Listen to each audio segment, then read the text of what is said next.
ബോധ്യപ്പെടുത്താൻ വേണ്ടിയിട്ടാണ്. ബസ്സിൽ നിന്ന് ഇറങ്ങി വരുന്ന ഒരു കുട്ടി ഈ സൈഡിലൂടെ ഇവിടെ ഇറങ്ങി നിൽക്കുമ്പോ അതിന്റെ ഉള്ളിലിരിക്കുന്ന ഡ്രൈവർ ആ കുട്ടിയെ കാണാൻ കഴിയില്ല. അതിനുശേഷം ഈ കുട്ടി ഇവിടുന്ന് ഇങ്ങനെ വന്ന് ഈ ബസ്സിന്റെ മുന്നിലൂടെ കയറി ഇവിടെ എത്തി ഈ ഭാഗത്ത് നിന്ന് ക്രോസ് ചെയ്യുമ്പോഴും അവിടെ ഇരിക്കുന്ന ഡ്രൈവർക്ക് ഇതിനെ കാണാൻ പറ്റില്ല. ഇതിനെയാണ് ബ്ലൈൻഡ് സ്പോട്ട് എന്ന് പറയാ. അപ്പോ ഇതുവഴി ഇങ്ങനെ പോകുന്ന കുട്ടീനെ ഒരു കാരണവശാൽ ആര് കാണുന്നില്ല? ഡ്രൈവർ കാണുന്നില്ല. അപ്പോ ഒരു ബസ്സിന്റെ മുന്നിലൂടെ ജീവിതത്തിൽ ഒരിക്കലും ഇതുപോലെ നിങ്ങൾ ക്രോസ് ചെയ്യാൻ ശ്രമിക്കരുത്. മിനിഞ്ഞാന്നുണ്ടായ അപകടത്തിന്റെ വ്യാപ്തി അത്രത്തോളം വലുതാണ്.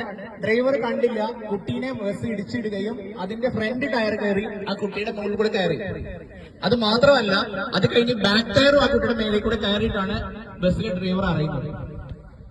അപ്പൊ ബ്ലൈൻഡ് സ്പോട്ട് എന്താണെന്ന് നിങ്ങൾ വ്യക്തമായിട്ട് മനസ്സിലാക്കിയിരിക്കണം. ഇത് ടെക്സ്റ്റ് ബുക്കിലോ മറ്റു കാര്യങ്ങളിലോ നമ്മളെ പഠിപ്പിക്കുന്ന കാര്യമല്ല. അതായത് ബ്ലൈൻഡ് സ്പോട്ട് എന്ന് പറഞ്ഞു കഴിഞ്ഞാൽ അവിടെ ഇരിക്കുന്ന ഡ്രൈവർക്ക്, ആ ഡ്രൈവർ സീറ്റിൽ ഇരിക്കുന്ന ആൾക്ക് ഈ ദൂരത്ത് നിന്നാൽ മാത്രമേ കാണാൻ കഴിയുള്ളൂ.